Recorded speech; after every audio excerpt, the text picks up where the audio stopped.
ஆசான் அருட்தந்தை வேதாத்ரி மகரிஷி அவர்கள் நம்மோடு சூக்மமாக நிறைந்து இன்றைய சிந்தனையை சிறப்பித்து தருவாராக.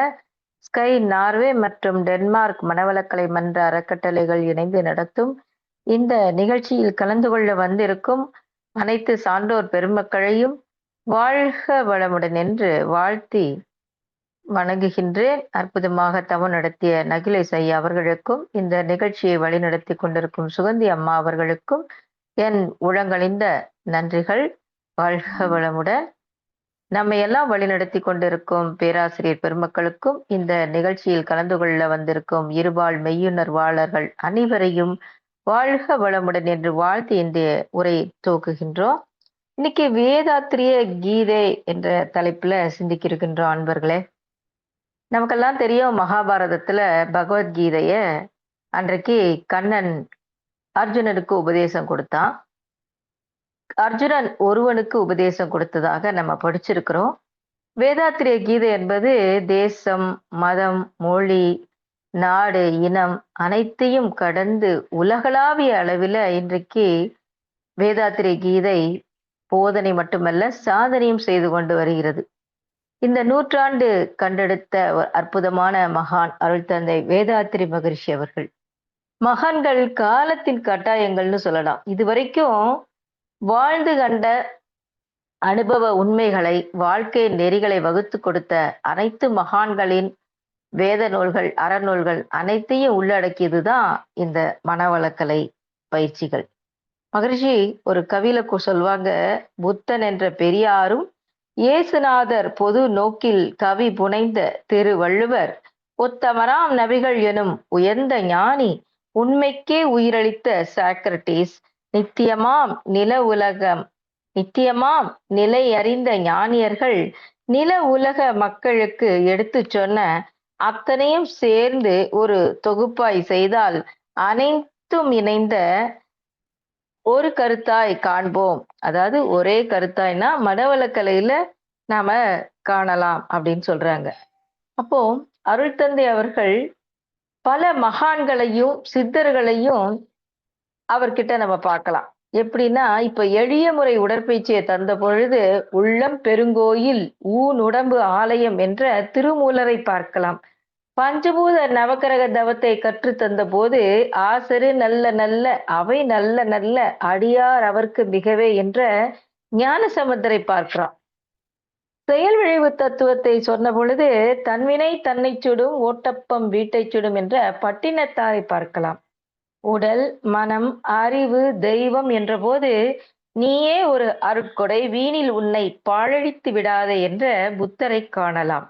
அவரவர் வாழ்க்கையின் சிற்பி அவரவர் எண்ணங்களே என்று சொல்லும் பொழுது நீ எதை நினைக்கின்றாயோ அதுவாகவே மாறுவாய் என்ற விவேகானந்தரை பார்க்கலாம். What ever you think you will be that என்று சொன்னார். ஆசிரியர் பயிற்சியில குரு தட்சணையாக 6 தீய குணங்களை அருட்தந்தை அவர்கள் நம்மிடம் கேட்ட பொழுது, நான் பாவங்களுக்கு நாசர் ஆனால் பாவிகளுக்கு நேசர் என்ற இயேசு மகானை காணலாம். அகத்தாய்வு தந்த பொழுது கியாமா நாளில் துல்லியமான தராசுகளையே நாம் வைப்போம், தீமை இருப்பினும், அதாவது கடுகளவு தீமை இருப்பினும் கணக்கில் கொள்வோம் என்ற நபிகள் பெருமானை பார்க்கலாம். நாதம் நாதம் நாதம் நாதத்திற்கோர் நலி உண்டாயின் சேதம் சேதம் சேதம் என்ற பாரதியாரை அருள்தந்தை அவர்கள் வகுத்து கொடுத்த காயகல்ப பயிற்சியின் மூலம் நாம் தெரிந்து கொள்ளலாம். ஒரு நீதிபதி போல இருந்து ஆராய்ந்து நட்பு கொள்ள வேண்டும் என்று நட்பு நலம் கூறும் இடத்துல ஆய்ந்தாய்ந்து கொள்ளாதான் கேண்மை கடைமுறை தான் சாம் தூயரம் தரும் என்று சொன்ன வள்ளுவரை பார்க்கலாம். தனது 50வது வயதில் இல்லறம் துறந்து முழுமையாக அர்ப்பணி ஏற்ற பொழுது, அன்பர் பணி செய்ய என்னை ஆழாக்கி விட்டுவிட்டால் இன்ப நிலை தானே வந்து எய்தும் பராபரமே என்று சொன்ன தாயுமானவரை பார்க்கலாம். அருட்தந்தை அவர்கள் எழுதிய எனது வாழ்க்கை விளக்கம் என்ற நூலின்படி உணர்ந்து ஓதி தனது வாழ்க்கையையே சீர்திருத்த வாழ்க்கையாக வாழ்ந்து காட்டியவர் அருள்தந்தை அவர்கள். தேசப்பிதா மகாத்மா காந்தி தனது வாழ்க்கையையே சத்திய சோதனையாக வாழ்ந்ததை அருட்தந்தையோட வாழ்க்கை விளக்கத்தோடு ஒப்பிட்டால் அருட்தந்தை உருவத்துள் தேசப்பிதாவையும் காணலாம். இவ்வாறு மகான்களின் மிகச் சிறந்த மகானாக, அதாவது கிரேட்டஸ்ட் அமங் த கிரேட் என்று சொல்வாங்க. இப்போ மகான்கள்ல மிகச்சிறந்த மகானாக விளங்கும் நமது ஆசான் நாம விரும்பியதெல்லாம் என்ன? உலக அமைதி ஒன்றுதான். அதற்கு அடிப்படை தனிமனித அமைதி. தனிமனித அமைதிக்கு அருள் தந்தை அவர்கள் அருளியதுதான் ஞான ரசமான மனவளக்கலை. அந்த பழரசம் பருகி நாமும் மகிழ்ந்து இந்த உலகத்த வாழ வைக்கலாம். எப்படி? தொண்டாற்றி இன்பம் கண்டு வாழ வைக்க முடியும். சரி, இப்போ வேதாத்திரிய கீதைய பத்தி இன்னும் நம்ம ஆழமா சிந்திப்போம். பகவத்கீதையில சொல்லப்பட்ட கருத்துக்களை விஞ்ஞானபூர்வமாக நமக்கு விளக்கம் கொடுத்து, நம்ம எல்லாம் சிந்தனையை தூண்டி, சீரும் சிறப்புமாக வாழ வைத்துக் கொண்டிருப்பவர் நமது அருள் தந்தை. இப்போ வேதாத்திரியம் மனித வாழ்க்கைய பக்குவப்படுத்தக்கூடிய மனவளக்கலை பயிற்சிகளை உள்ளடக்கியது. இதுல உடம்ப வளப்படுத்துவதற்கு, பலப்படுத்துவதற்கு உடற்பயிற்சி, உயிரை வளப்படுத்தக்கூடிய காயகல்ப பயிற்சி, நல்லது கெட்டது தேர்ந்தெடுக்கக்கூடிய தத்துவ விளக்கங்கள், அவற்றை பின்பற்றுவதற்காக மனம் பெற வேண்டிய பலம், மன உறுதி, அதற்கான தவம், இப்படி 4 கட்ட பயிற்சிகளை உள்ளடக்கியதுதான் வேதாத்திரியம். பகவத்கீதை என்பது ஒரு ஞான பெட்டகம்னு சொல்லுவாங்க. ஒரு ஞான நூல். மனதின் பழைய அனுபவங்களை எல்லாம் சீர்படுத்தி, ஞானம் என்ற உச்சத்தை தொடக்கூடிய வகையில என்னவெல்லாம் தேவை என்பத 18 அத்தியாயங்கள்ல விளக்கியிருக்காங்க. அப்போ இந்த ஒவ்வொரு தலைப்பையும் வேதாத்திரிய தத்துவத்தோடு இணைச்சு நம்ம சிந்திக்கலாம். இப்போ முதல்ல இந்த கீதை போதிக்கப்படுகின்ற யுத்த காலம். அப்போ ஒரு பக்கம் பாண்டவர்கள், எதிர்பக்கம் கௌரவர்கள். பாண்டவர்கள் பக்கத்துல கிருஷ்ண பரமாத்மா முன்னணியில இருக்கிறாரு. கிருஷ்ணனோட வழிகாட்டுதல் படிதான் பாண்டவர்கள் நடக்கிறாங்க 5 பேரும். அப்ப இவங்களுக்கு உறுதுணையாக 7 அக்ரோனி சேனை. அதாவது மனித வாழ்க்கை என்பது அறிவு சொல்கின்றபடி 5 புலன்கள் பயன் கொண்டு உருவமைப்பு, குணம், அறிவில் உயர்வு, கீர்த்தி, உடல் வலிவு, சுகம், செல்வம் என்ற 7 சம்பத்துகளை துய்த்து நிறைவாக வாழ்வதுதான். அப்ப இந்த அற்புத வாழ்க்கைக்கு தடையாக, பகையாக இருப்பது என்னங்க? ஆணவம். அப்ப இந்த ஆணவத்திற்கு துணை போவதுதான் தான் தனது என்ற பற்றுகள். அப்ப அதாவது பீஷ்மர் சொல்றாரு, இந்த நாட்டை நான் தான் பாதுகாப்பா வச்சிருப்பேன் அப்படிங்கிறாரு. அப்போ இந்த தான் தனதுங்கிற எண்ணம். அப்ப தனுர்வேதத்துல என்ன மிஞ்சிய ஆள் யாருமே கிடையாது அப்படின்னு வித்யா கர்வத்தோட இருக்கிறவரு துரோணாச்சாரியார். இப்ப இவங்களுக்கு துணையாக 11 அக்ரோனி சேனை. அதாவது துரியோதனன் என்ற ஆணவம், இது 6 தீயகுணங்களாக இருக்குது. அதாவது பேராசை, சினம், கடும்பற்று, முறையற்ற பால் கவர்ச்சி, உயர்வு தாழ்வு மனப்பான்மை, வஞ்சம். இந்த 6 தீய குணங்களின் மொத்த வடிவமாக சொல்லப்படுறவன் துரியோதனன். அப்போ இந்த 6 தீயகுணங்கள் எழுச்சி பெறும்போது என்ன நடக்குது? பஞ்சமகா பாவங்கள் உண்டாகுது. பொய், களவு, சூது, கொலை, கற்பு நெறி தவறுதல். அப்ப இந்த 6 தீய குணங்களும் 5 மகா பாவங்களும் சேர்ந்து 11 அக்ரோனி சேனை துணையில இருக்குது. அப்போ வாழ்க்கை என்பது ஒரு குருஷேத்திர போராட்டம். இதுல எப்படி வாழ்றது, எதை நாம விட்டு விலகுறது என்ற குழப்பத்தில் வருகின்ற கதாபாத்திரம் தாங்க அர்ஜுனன். அவன் என்ன சொல்றான்? நான் யுத்தம் செய்ய மாட்டேன் அப்படின்னு சொல்றான். ஏன்? யுத்தம் என்ன அவனுக்கு என்ன புதுசா என்ன? ஏற்கனவே அவன் யுத்தம் செய்யலையா? இல்ல யுத்தம் செய்யக்கூடிய திறமை இல்லாதவனா? பிறகு ஏன் இந்த குழப்பம் அப்படின்னா, தோள் மீதும் மார்பிலும் போட்டு வளர்த்த அவனோட தாத்தா யாரு? பீஷ்மர். தனுர்வேதத்தை கற்றுக் கொடுத்த ஆசான் யாரு? துரோணாச்சாரியார். அப்ப இந்த 2 பேரையும் கொல்றதா அப்படிங்கிறது தான் அவனோட பிரச்சனையே தவிர, மற்றவங்களை கொல்றது பத்தி அர்ஜுனனுக்கு எந்த விதமான தயக்கமும் கிடையாது. அப்ப இந்த பந்தம், பற்று, பாசம் இதுதான் வாழ்க்கையோட மிகப்பெரிய எதிரி. நம்ம ஒரு காரியத்தை சிரத்தையோடு செய்ய விடாம தடுக்கிறது இந்த பந்த, பாசம், பற்றுகள் தான். அப்ப இதுல இருந்து விடுதலை ஆகணும் அப்படின்னா இந்த குழப்பத்திற்கு விடையாக சொல்றது 2வது அத்தியாயத்துல சாங்கிய யோகம். அதாவது உயிரை பத்தி, ஆத்மாவை பத்தி, பரமாத்மாவை பத்தி பேசுகின்ற சாங்கிய யோகம். இப்போ கேட்ட கேள்விக்கு பதில் என்ன சொல்றாருங்க? அர்ஜுனன் கேட்டது என்ன? யுத்தம் செய்வதா வேண்டாமா? அப்ப பதில் எப்படி வருது? இறை உணர்வு பெறணும் அப்படின்னு பதில் சொல்றாரு கண்ணன். அப்ப இது எப்படி என்னோட கேள்விக்கு தீர்வாகும் என்றால், இதுதான் விடை அப்படிங்கிறாரு கண்ணன். ஞானம் பெற்றுவிட்டால் எந்த பந்தம், பற்று, பாசமும் நம்மை தாக்காதுங்க. அப்போ அத பெறுவதற்கான வழிவகை என்ன என்றா, கர்மயோகம் 3வது சாப்டர். அந்த கர்ம யோகம் 2மே செயல் செய்வதுதான் என்றாலும், கர்மா என்பது மனம் சார்ந்தது. கர்ம யோகம் என்பது மனம் அறிவோடு இணைந்து செயல்படுறது. இப்ப மனம் சார்ந்த செயலுக்கு விளைவு இன்பம் அல்லது துன்பம் உண்டாகும். ஆனா மனம் அறிவோடு இணைஞ்சு செயல்படுற போது இன்பங்கள் மாத்திரமே, துன்பத்தின் சாயல் கூட விழாது. அப்ப இந்த கர்ம யோகத்தை பின்பற்றணும் அப்படின்னு சொன்னாங்க. அப்ப அதற்கு என்ன செய்யறது? ஞான கர்ம சந்நியாச யோகம் 4வது அத்தியாயம். இப்ப ஞான கர்ம சந்நியாசம் இதுல 2 யோகம் இருக்குங்க. ஞான சந்நியாசம், கர்ம சந்நியாசம். அப்ப இந்த 2யும் இணைச்சு ஞான கர்ம சந்நியாச யோகம். இதுல என்ன சொல்லப்படுது அப்படின்னா, ஞானேந்திரியங்கள், கர்மேந்திரியங்கள் என்ற 2 வகை புலன்கள் நம்ம கிட்ட இருக்கு. அதாவது தொழில் புலன்கள், உணர்புலன்கள்னு சொல்லுவாங்க. இப்போ இப்ப இந்த கர்மேந்திரியங்கள் அப்படின்னு சொன்னா, கை, கால், வாய், எருவாய், கருவாய். அந்த எருவாய் கருவாய்ங்கிறது அந்த சந்ததி விருத்தி செய்யக்கூடிய அந்த பால் உறுப்பு செயல் கருவிகளை குறிக்குது. அடுத்து பஞ்சபுலன்கள், இந்த தொடு உணர்வு, சுவை, வாசனை, பார்வை, ஓசை என்ற உணர்புலன்கள். இதுலயே நமக்கு ஆசை நிறையவே இருக்கு, அனுபவிக்கணும்னு ஆசை இருக்கு, நிறைய சாதிக்கணும், சம்பாதிக்கணுங்கிற ஆசையும் இருக்கு. அப்போ இந்த 2ல இருந்து மனசு விடுதலை ஆகணும். அதுக்கு என்ன பண்ணலாம்? கர்ம சந்நியாசம், ஞான சந்நியாசம் இந்த 2க்கும் மூலம் எது அப்படின்னா, இந்த 2 புலன்களையும் மேய்ப்பது, ஆள்வது எது? மனசு. அப்போ மனச விட்டு கொடுக்காம புலன்கள் என்ன செய்யும்? மனசு என்ன செய்யுது? மனசு சாப்பிடுன்னு சொன்னா சாப்பிடுது. புலன்கள் சொன்ன பேச்ச கேட்குது. மனசு சொல்லலைன்னா செய்யாது. அப்போ இவற்றையெல்லாம் சீர்படுத்தணும்னு சொன்னா, மனதை சரியாக, சீராக நிர்வகிக்க பழகணும். அதான் சந்நியாச யோகம். மனச அந்த பற்றிலிருந்து விடுதலை செய்யறது சந்நியாச யோகம் தான். அதுக்கு என்ன செய்யறது? தியானம் கற்றுக்கொள்ள வேண்டும். அததான் தியான யோகம் சொன்னாங்க. அப்போ எந்த வகையான தியானம் சொல்லப்படுது? புருவ மத்தியில மனச வச்சு செய்யக்கூடிய தியானம். அதாவது குண்டலினி யோக தீட்சை. அடுத்தது இந்த தியானத்தில் பெறக்கூடிய அனுபவங்கள் வரும். பல அனுபவங்கள் வரும். இன்னும் உடல் கடந்து விரிகிற போது பிரபஞ்சம், சூரிய குடும்பம், மில்கி வே கேலக்சி, யூனிவர்ஸ் அதெல்லாம் அகக்காட்சியாக காணக்கூடிய வாய்ப்புகள் ஏற்படும்.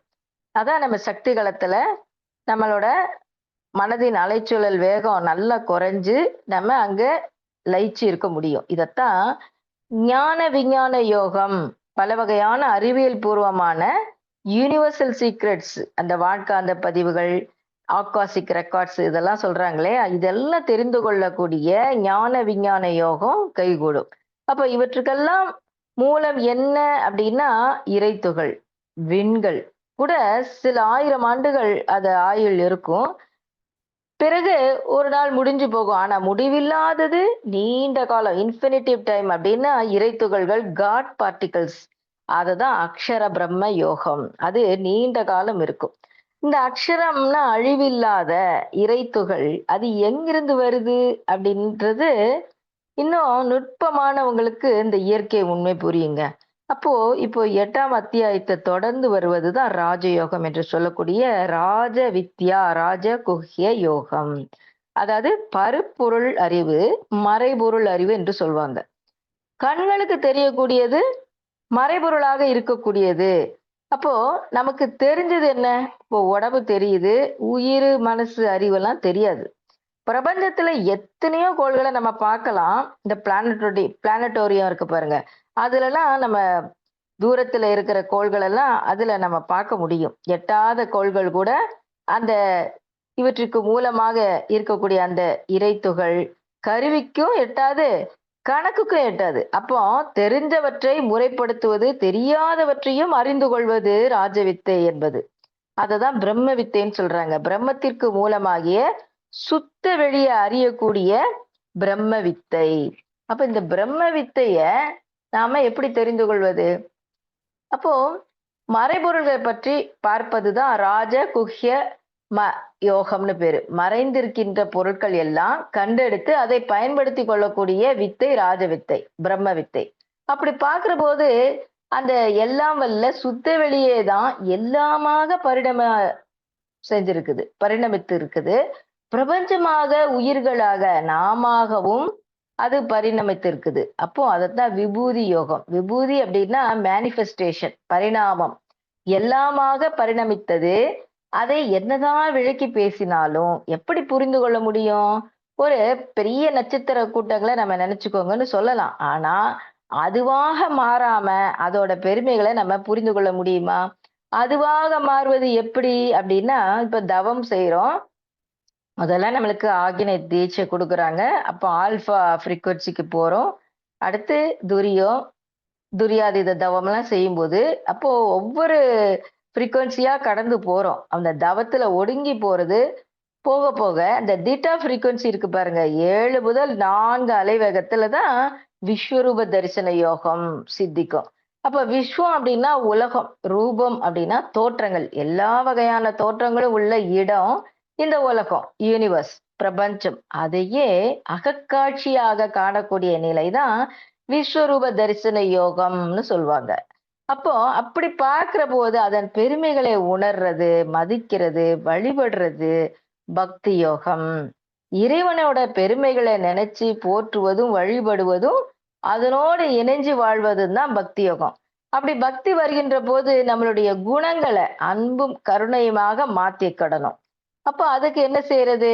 க்ஷேத்திர க்ஷேத்ரஞ விபாக யோகம் அப்படின்னு சொல்றாங்க. அதாவது இந்த பிரபஞ்சம் முழுவதையும் எது இயக்கி கொண்டிருக்குது? க்ஷேத்திரம் என்றால் இடம், ஒரு பிளேஸ். க்ஷேத்ரஞன் என்றால் அது இயக்குகின்ற ஆற்றல், அறிவு. இப்போ இறைநிலை தான். அப்ப க்ஷேத்திர க்ஷேத்ரஞ விபாக யோகம். இந்த விஸ்வரூப தரிசனத்துல நம்ம பார்க்கிறோமே, இத்தனையும் இயக்குகின்றது அந்த இறைநிலை தானே. அப்போ எவ்வளவு அறிவு அதுக்கு இருக்குன்னு பாருங்க. நமக்கும் அதுக்கும் கவனிச்சு பார்த்தீங்கன்னா, எவ்வளவு வித்தியாசம் இருக்கு தெரியுமா? அப்படி பார்க்கிற போது நம்ம கிட்ட 3 குணங்களாக நம்ம வாழ்ந்துகிட்டு இருக்கோங்க. இந்த பிரபஞ்சம் முழுவதும் இயக்குகின்ற அந்த சுத்த வெளியாக இறைநிலை, அதுக்கு எந்த குணமும் கிடையாது. ஆனா மனுஷனாக வந்த பிறகு இந்த மனித குலத்துல, மக்களிடத்துல 3 வகையான குணங்கள்லயே மனிதன் இருக்கிறான். அது என்ன அப்படின்னா, சாத்வீக, ரஜோ, தமஸ். இந்த 3 தாமஸ் குணம். அப்போ அந்த சாத்வீக குணம் அப்படிங்கிறது முதன்மையானது. அன்பு, கருணை, நன்றி. இப்படி நல்ல குணங்கள் மட்டும்தான் இருக்கும். அப்ப இந்த சத்துவ குணம், ரஜோ குணம் இதெல்லாம் மனுஷன்ட்ட இருக்கு. இந்த ரஜோகுணம் அப்படிங்கிறது இந்த இயற்கை வளங்களை எல்லாம் வசதிகளாக மாத்தணும். அப்ப யார் இடத்துல திறமை இருக்கு, யார் இடத்துல திறமை இல்ல, இதெல்லாத்தையும் சீர்தூக்கி பார்த்து பயன்படுத்தி கொள்ளக்கூடிய அறிவு, திறம். அதுதான் நிர்வாக திறம்னு சொல்றது. ஆட்சி இதெல்லாமே அந்த ரஜோகுணம், அதாவது இந்த ராஜாக்கள் ஆட்சி செய்யறத பத்தி சொல்றது. அடுத்தது விலங்கை விட இந்த ஆட்சி செய்யறதுன்னா என்ன? அந்த புலன்களை அதன் போக்குக்கு விட்டு விடாம ஆட்சி செய்யறது. அடுத்து விலங்கை விட மோசமான குணம்னா தமோ குணம்னு சொல்றாங்க. தனக்கு நன்மை இல்லாத போதும் அடுத்தவனை சீண்டுகின்ற, சுரண்டுகின்ற ஒரு மோசமான குணம். தேவையே இருக்காது, ஆனாலும் துன்பப்படுத்துவாங்க. இப்படி செல்வந்தர்கள், இன்னும் பல தீய குணம் படைச்சவங்க, அறிவுல பற்றாக்குறை உள்ளவங்க, இவங்கெல்லாம் நிறைய மனிதர்கள் இதுல இருக்கிறாங்க. அப்ப அந்த மக்களை துன்புறுத்தக்கூடிய வகையில இருக்கிறாங்க. இப்படி 3 குணங்களும் நம்மிடத்துல இருக்குது. அதை கடந்துதான் போகணும். 3 குணங்களை கடந்து போறது குணத்ரய விபாக யோகம்னு சொல்றாங்க. அப்ப இந்த 3 குணங்களை கடந்து போவது இந்த குணத்திர விபாக யோகம். அப்படி கடக்கும் போது என்ன நடக்குதுங்க? இந்த குணம் கடந்த நிர்குண நிலை, அந்த நிர்குண நிலை தான் அறிவு. அறிவுக்கு எந்த குணமும் கிடையாது. மனசுக்கு தான் குணங்கள். குணங்கள் என்பது என்ன? அனுபவங்களோட பிரதிபலிப்பு தான். அப்ப குணங்கடந்த நிலை அப்படின்னா நோ மைண்ட் ஸ்டேட். அதாவது தூய அறிவாக, சுத்த அறிவாக இருக்கக்கூடிய புருஷ உத்தம யோகம், புருஷோத்தம யோகம்னு சொல்லுவாங்க. அப்ப உத்தமமான, தூய்மையான, பரிசுத்தமான அறிவு அறிவு, அறிவாகவே பார்க்கின்ற பக்குவம் நமக்குள்ளும் அதே தூய அறிவு இருக்கு. இப்போ உடல் மையத்துல அது எல்லாமே நாம அறிகின்றது எது? புருஷ உத்தம யோகம் தான். அந்த புருஷோத்தம யோகம், இந்த புருஷோத்தமனே தான் உணர்ச்சி நிலையில ஆணவமாக வெளிப்படுது. ஆணவத்தின் உச்சக்கட்டம் அரக்கத்தனம். அப்போ தெய்வ அசுர சம்பத் விபாக யோகம்னு சொல்றாங்க. அப்போ தெய்வமே அசுரனானான், தெய்வமே அரக்கனானான், தெய்வமே சாத்தானானான். அப்ப இந்த அரக்கனுக்கு அசுரனுக்கும் தெய்வத்தையே எதிர்த்து நிக்கக்கூடிய வலிமை உண்டுங்க. அப்ப எத்தனை ராட்சசர்கள் தெய்வத்தை எதிர்த்து போரிட்டு இருக்கிறாங்க, நம்ம நிறைய சினிமால அந்த காலத்துல புராண படங்கள்ல பார்த்திருப்போம். அப்ப கடைசியில அந்த ராட்சசர்களை இறைவன் வதம் செய்யறதாக காட்டுவாங்க. அது வேற. ஆனா தெய்வத்தை எதிர்த்து நிக்கக்கூடிய சக்தி, அறிவுக்கு சமமான அந்த சக்தி மனசுக்கு இருக்கு. அறிவு சொல்றது மனசு கேக்குதா, ஓவர்டேக் பண்ணி தான் நினைக்கிறது சாதிச்சிருது இல்லையா? அப்போ அறிவை புறக்கணிக்கக்கூடிய ஒரு வல்லமை சைத்தானுக்கு உண்டு, அந்த மனசுக்கு உண்டு. அதாவது பல தீய குணங்கள் நிறைஞ்சவங்கள சைத்தான்னு சொல்றாங்க. அப்ப இந்த தேவ அசுர சம்பத் விபாக யோகம் இது எப்படி வந்தது அடுத்து? அத பத்தி சொல்றாங்க. அப்ப யோசிச்சு பார்த்தா, இந்த ஆணவத்தை வதம் செய்யறது, குணங்களுக்கு மூலமாகிய ஆணவத்தை வதம் செய்யறது, அதுல நமக்கு ஒரு ஸ்ரத்தை வேண்டும். அதத்தான் என்ன சொல்றாங்க? அந்த ஸ்ரத்தைய சும்மா மேம்போக்காக நுனிப்புல் வேய்வதுன்னு சொல்லுவாங்களே, அப்படி இல்லாம பக்தி, ஆன்மீகம், ஞான மார்க்கத்துல வரக்கூடியவங்க எல்லாம் அப்படி நேரம் வந்தா செய்வாங்க, செய்ய மாட்டாங்க அப்படிங்கிற மாதிரிலாம் இல்ல.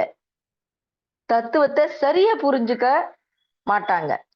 அப்போ இந்த அந்த அந்த நேரம் வரும்போது செய்வாங்க, செய்ய மாட்டாங்க. அப்புறம் தத்துவத்தை சரியா புரிஞ்சுக்கவும் மாட்டாங்க. அப்ப இதெல்லாமே ஸ்ரத்தை இல்லையா? டெடிகேஷன் இல்ல. அப்போ நல்ல விஷயங்கள், நல்ல பயிற்சிகள் என்றாலும் கூட அதனுடைய பலன்களை பெற முடியாது. இப்போ ஸ்ரத்தை வேண்டும் அப்படின்னா மனிதனுக்கு ஸ்ரத்தார்த்த விபாக யோகம் அப்படின்னு சொல்லுவாங்க. இதுதான் 17வது அத்தியாயம். சரி, இந்த ஸ்ரத்தையோடு இறைவனை அடையக்கூடிய நிலைக்கு வர்ற போது நமக்கு உள்ளுக்குள்ள ஒரு உணர்வு என்ன? இறைவனை அடைஞ்சிரணும் அப்படிங்கிற உணர்வு இருந்துகிட்டே இருக்கும். அப்ப இந்த உணர்வு மனசு சார்ந்தது, ஆசை சார்ந்ததுன்னு சொல்லலாம். ஒரு உச்சத்தை தொடவும், உயர்ந்த நோக்கத்தையும் அடையவும், கடவுளை நெருங்கவும் இந்த குணம் இருக்குது. அப்போ அந்த கடவுளுக்கு என்ன நோக்கம் இருக்குங்க?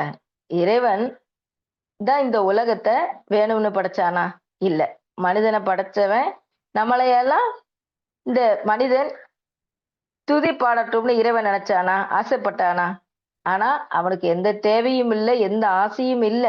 ஒண்ணுமே கிடையாது. அப்ப ஆசை எதுவுமே இல்லாத ஒண்ண நெருங்க வேண்டும் என்று சொன்னா, அந்த தெய்வீக ஆசையை விட்டுடுன்னு சொன்னாங்க. அதாவது ஈசனோடு ஆயினும் ஆசை அருமின்கள். அதத்தான் மோட்ச சந்நியாச யோகம். இதையும் விட்டுட்டா நீ தெய்வத்தை அடையலாம், முழுமையான ஞானத்தை பெற்றிடலாம் என்று கீதையில சொல்லப்பட்ட அதே ஞான மார்க்கத்தை இங்க அருள் தந்தை வேதாத்திரி மகர்ஷி அவங்க அகத்தாய்வு தியான பயிற்சி அப்படின்னு நமக்கு கொடுத்திருக்காங்க, நமக்கு போதிக்கிறாங்க. அப்போ சாதிக்கவும் வைக்கிறாங்க. இது வெறும் போதனை மார்க்கம் அல்ல, சாதனை மார்க்கம். அப்ப இந்த வேதாத்திரிய தத்துவம் என்ன சொல்கிறது? அகத்தாய்வு பயிற்சிகள், வாழ்வின் நோக்கம் என்ன சொல்லுது? இந்த நோக்கத்தின்படி வாழ்வதற்கு என்னென்ன தேவைகள்? அது 12 தத்துவங்கள் இருக்கு. அப்ப இதன்படி வாழ்றதுக்கு தடை என்ன? நம்மளுடைய எண்ணங்கள் தான். அப்ப எண்ணத்துக்கு மூலம் என்ன? மனசு. மனசோட வெளிப்பாடுகள் என்ன? ஆசை, கோபம், கவலை, பொறாமை, வெறுப்பு, இப்படி பல குணங்கள். இவற்றையெல்லாம் சீர்படுத்துறது அறுகுண சீரமைப்பு பயிற்சி தான். அப்ப இதோட சைடு ட்ராக் அப்படியே நம்ம உணர்ந்து ஒரு இணை பயணமாக வர வேண்டியது தவம். தவம் செய்ய செய்ய தான் தத்துவம் புரியும். அப்ப தத்துவம் புரிய புரிய தான் தவத்துல லயமாகும். அப்ப இந்த ரெண்டும் இணைஞ்சாதாங்க வெற்றி பெற முடியும். எனவே தவமும் அறமும் துணை. இந்த இரண்டையும் பற்றி கொண்டு வர்ற போதுதான் கடைசியில இந்த 6 குணங்களும் கடந்த நிலைதான் நிர்குண குணாதீத நிலை அப்படின்னு சொல்லுவாங்க. அப்ப அந்த குணாதீத நிலையில இறைவனை அடைஞ்சிடலாம். அதற்காக தான் மனசை பக்குவப்படுத்தணும். தவத்திலையும் பக்குவப்படுத்தணும். முதல்ல தீட்சை கொடுத்து ஆகினை கொடுக்குறாங்க. பிறகு சாந்தி கொடுக்குறாங்க. உடல் உபாதையை தவிர்ப்பதற்காக சாந்தி கொடுத்து மறுபடியும் துரியம் என்ற அளவுல உயர்த்தி இவற்றோட அகத்தாய்வு பயிற்சிகளே கொடுத்துக்கிட்டே வராங்க. பிறகு சில சிறப்பு தவங்கள் எல்லாம் தந்து கடைசியில துரியாதீத நிலை என்று இருநிலை தவத்தோடு முடிக்கிறாங்க மனவளக்கலை பயிற்சிகளை. அப்போ இந்த மனவளக்கலை பயிற்சிகளை கொடுத்து இறுதியில பிரம்மஞானம் என்பது என்ன, எல்லாவற்றுக்குள்ளும் இறைவனை காண்கின்ற பக்குவம் தான் அந்த விஸ்வரூப தரிசனம். அது பிரபஞ்சமாக விரியுது. இது நடைமுறை வாழ்க்கையில ஒவ்வொன்றுமே தெய்வத்தின் அம்சமாக பார்த்து ஒருவருக்கொருவர் ஒத்து உதவி ஒரு சகோதரத்தோட மனித நேயத்துல வாழக்கூடிய அற்புதமான வாழ்க்கைக்கு வழிகாட்டுவதுதான் வேதாத்திரிய கீதை.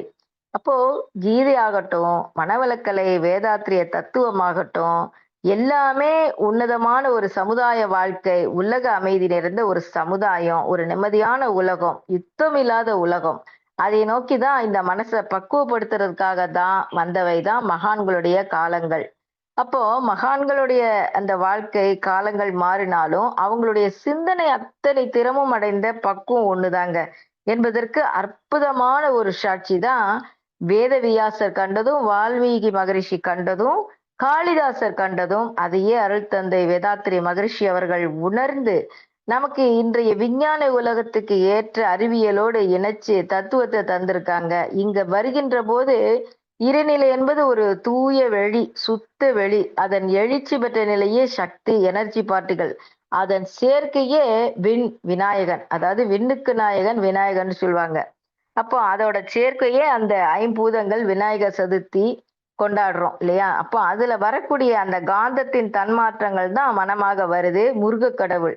அப்ப இதுதான் வாழ்க்கையின் அங்கம். அப்ப இந்த முருகனுக்குள் முருகனை எதிர்த்து நிற்கக்கூடிய சூரபத்மன் ஆணவம். அப்போ இத வதம் செஞ்சுட்டானா ஒரு மனுஷன் வணக்கத்துக்குரியவன் ஆகிறான். சூரபத்மன் சேவல் கொடியாகவும் மயில் வாகனமாகவும் சரணடைஞ்சான். முருகனை வணங்குகின்ற அத்தனை பேரும் சூரபத்மனையும் சேர்த்துதான் வணங்குறாங்க. அப்ப மனிதனே வணக்கத்துக்குரியவனாகவும் மாறலாம்.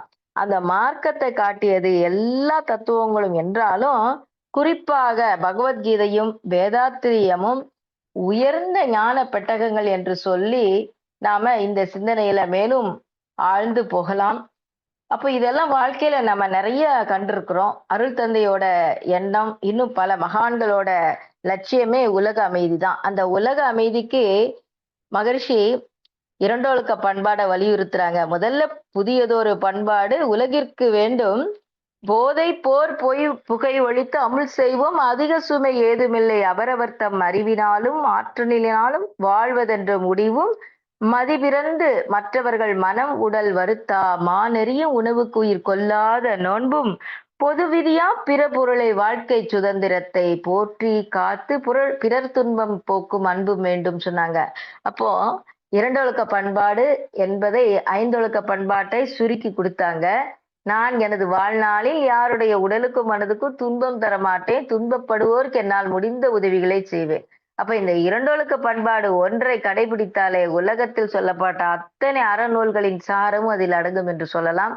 இறுதியாக இந்த உலக அமைதிக்கு அருள் தந்தை வகுத்து கொடுத்த அந்த 14 வகை திட்டங்கள் என்றைக்கு அமலுக்கு வருகிறதோ அன்றைக்கே நிச்சயம் இந்த உலகம் அமைதி பெறும்.